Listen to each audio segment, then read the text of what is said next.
Class seventh. यहाँ पर आपको एक सर्कल का चित्र दिखाई दे रहा है। ये एक सर्कल है, ये इसकी बाउंड्री लेंथ है। इस बाउंड्री लेंथ को सर्कमफेरेंस बोल देते हैं, ठीक है। और इसके सेंटर से इसकी बाउंड्री तक की जो डिस्टेंस होती है इसको बोलते हैं रेडियस, ठीक हो गया। आगे उसके बाद अगर हम इस रेडियस को सीधे दुगुना कर देते हैं, सेंटर से होते हुए कोई लाइन अगर एक बाउंड्री से दूसरी बाउंड्री तक जाती है पासिंग थ्रू सेंटर, तो वो उसका डायमीटर कहलाता है, ठीक है। डायमीटर कहलाता है, ठीक है। तो उसके बाद अब हम जानते हैं सर्कमफेरेंस कितना होता है। सर्कमफेरेंस होता है 2πr के बराबर। यहाँ r फॉर रेडियस है और पाई की जो वैल्यू होती है वो 22/7 के आसपास होती है अप्रॉक्सीमेट। यानी कि अगर हम इसको डिवाइड करेंगे तो ये लगभग 3.14 के आसपास आती है। और भी आगे को आती है लेकिन कम्प्लीटली डिवाइड नहीं हो सकता है। तो यहाँ पर 3.14 पाई की जो वैल्यू होती है 3.14 के अप्रॉक्सीमेट होती है। और ये सिंबल जो है आपको इसे पाई बोला जाता है। यहाँ पर जो आपको ये सिंबल दिखाई दे रहा है इसे पाई बोला जाता है, PI, पाई बोल देते हैं इसको, ठीक है। पाई की वैल्यू 22/7। आपको जो भी सवाल लगाने होंगे आप पाई की वैल्यू 22/7 रख के सॉल्व करना पड़ेगा इसमें, ठीक है। अब जो पाई की वैल्यू जो निकाली गई है वो पाई की वैल्यू देखिए, इसके सर्कमफेरेंस जो C है, इस C को इसके डायमीटर D से जब डिवाइड किया गया तो वो लगभग 3.14 के आसपास आया। हर कोई सर्कल में इतना ही आया, तो इसलिए एक ऑब्जर्वेशन लिया गया है। इस ऑब्जर्वेशन में हमने ये पाया कि C/D यानी कि circumference upon diameter equal to 3.14, जिसको हमने एक फ्रैक्शन मोड में ले लिया 22/7 के रूप में, ठीक है। आइए अब हम पढ़ते हैं सर्कल के एरिया के बारे में। जैसे कि मैंने एरिया के बारे में आपको पहले बताया था कि किसी भी क्लोज शेप के इनसाइड जितना भी अमाउंट होता है, इसके अंदर जितनी भी सरफेस होती है, ये सरफेस इसका एरिया कहलाता है। तो एक सर्कल का एरिया कितना होगा? एक सर्कल का एरिया π/r² के बराबर होता है, ठीक है। अगर किसी सर्कल की जैसे रेडियस 7 सेंटीमीटर दे रखी है तो तो उसका जो एरिया बनेगा वो π/7 यानी कि 7 का स्क्वायर कितना बनेगा? 7 का स्क्वायर हो गया 49 और पाई की वैल्यू रखेंगे 22/7। चलो मैं इसको आगे सॉल्व कर ले रहा हूँ। अगर 7 है तो रेडियस 7 है तो 22/7 इंटू 7 से 7 कैंसिल हुआ तो 22/7 बनेगा। 22/7 का मतलब होता है 154 सेंटीमीटर स्क्वायर। तो इस तरह से 7 सेंटीमीटर रेडियस वाला सर्कल जो होगा उसकी एरिया बनेगी 154 centimetre square.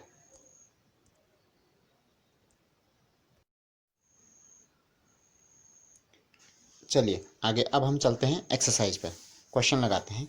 First question is given, find the circumference of the circles with the following radius, take pi equal to 22/7 लेना है। देखिए पहला क्वेश्चन दे रखा है, इसमें रेडियस दे रखी है 14 सेंटीमीटर, तो आप इसको इजीली फाइंड कर सकते हैं।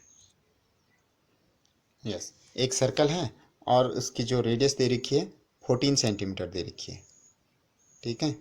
अब हमें इसकी सर्कमफेरेंस फाइंड करनी है। तो सर्कमफेरेंस C यानी कि C में शॉर्ट में C लिख दे रहा हूँ, C इक्वल टू 2 × π/r होता है, ठीक है।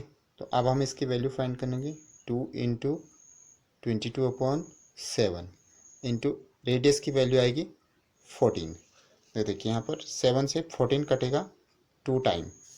अब यहाँ पर आंसर में बचा 2 × 22 × 2 बच गया, ठीक है। नहीं, अब क्या बचा 2 × 22 × 2 यानी कि 2 और 22 का मल्टीप्लाई होगा 44 से 2 को मल्टीप्लाई करोगे तो 88, यानी कि यहाँ पर इसका जो आंसर आया वो आया 88। इक्वल टू लिखेंगे हम 88, क्या आ जाएगा आंसर बनेगा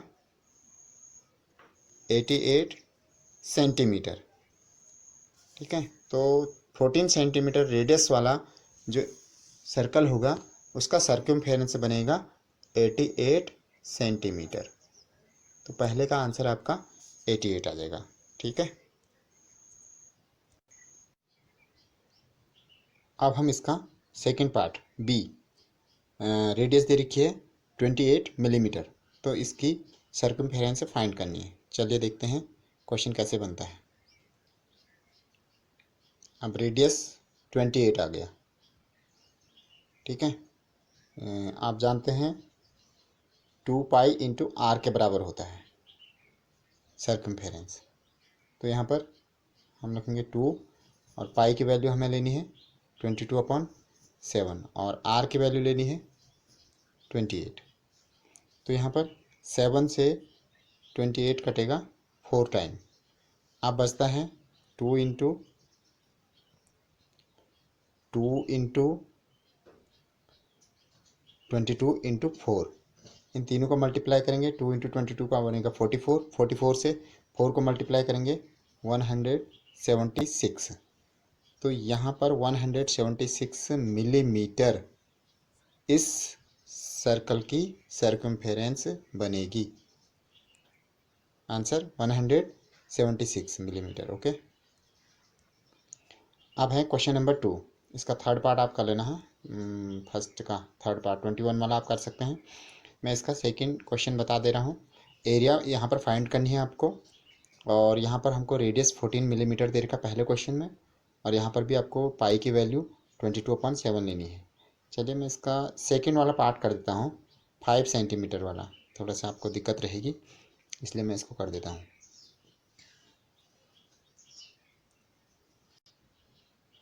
क्वेश्चन नंबर 2 में हमको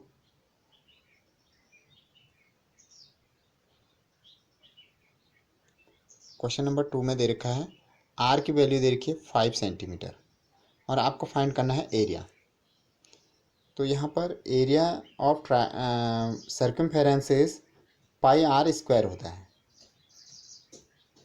okay, you have take 22/7। Pi की वैल्यू लेनी है और आर की वैल्यू 5 लेनी है। तो 5 स्क्वायर का मतलब होता है 5 इंटू 5, 2 बार 5 का मल्टीप्लाई हो जाएगा।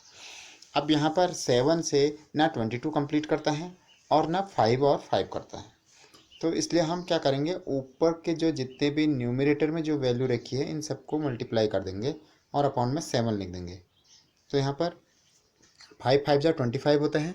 25 से 22 को मल्टीप्लाई करेंगे, 25 2 जा 50 और 25 2 जा 50, 50 एंड 5 जोड़ेंगे 55 अपॉन में 7। ये 550/7 सेंटीमीटर स्क्वायर आपका रेडियस आएगा, सॉरी एरिया आएगा। एरिया कितना आ रहा है 550/7 centimetre square.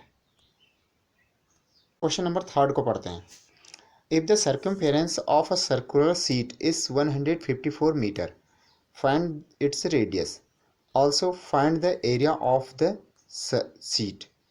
Take pi equal to 22/7। देखिए अब यहाँ पर आपको ना सर्कुलर सीट का सर्कमफेरेंस दिया है और आपको यहाँ पर फाइंड करना है, इसकी रेडियस फाइंड करनी है और साथ में इसकी एरिया भी फाइंड करनी है।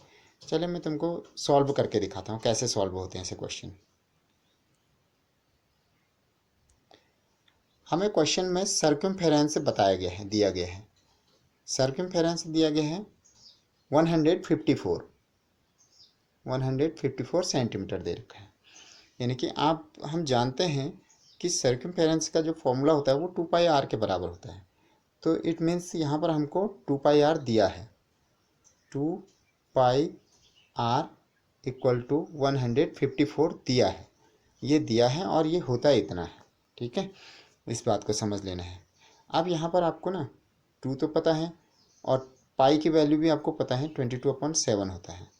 आर की वैल्यू हमको फाइंड करनी है, नहीं पता है, और इक्वल टू 154 ऐसे ही आएगा। ठीक है, जब हमें आर की वैल्यू फाइंड करनी है तो हमें ये सब हटाने पड़ेंगे यहाँ से। चलिए कैसे हटाते हैं। यहाँ पर 7 जाएगा 154 के साथ मल्टीप्लाई होने के लिए, और 2 और 22 जो होंगे ये 154 के अपॉन में जाएंगे। चलिए इसको सॉल्व करा लेता हूँ।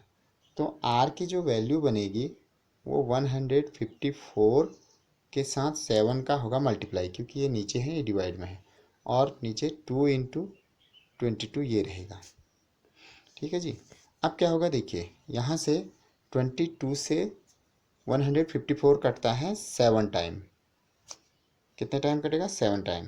तो अब जो हमारे पास रेडियस बचा वो 7 इंटू 7 बचेगा, और अपॉन में 2 बचेगा। तो इसका जो रेडियस आ गया वो 7 7 जो 49 अपॉन 2।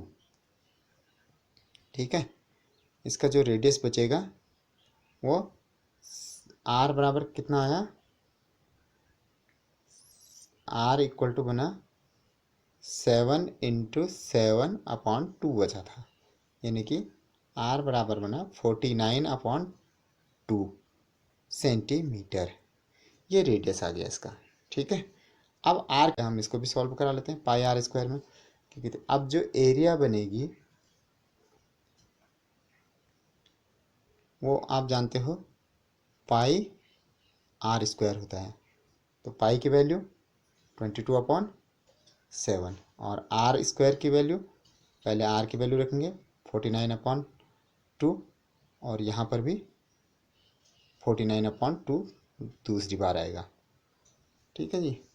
1 2 से इसको काट लेते हैं 11 टाइम, और अब आपका 11 इंटू 49 इंटू 49 अपॉन में 7 इंटू 2 बनेगा। ओके।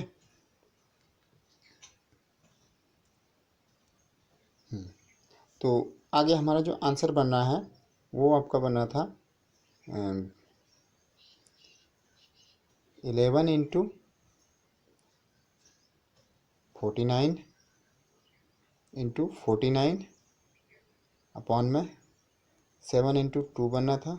यहाँ पर ये भी कट जाएगा 7 टाइम, और एटलीस्ट जब हम इसको मल्टीप्लाई करेंगे तो ये बनेगा 1886.5 सेंटीमीटर स्क्वायर। ठीक है।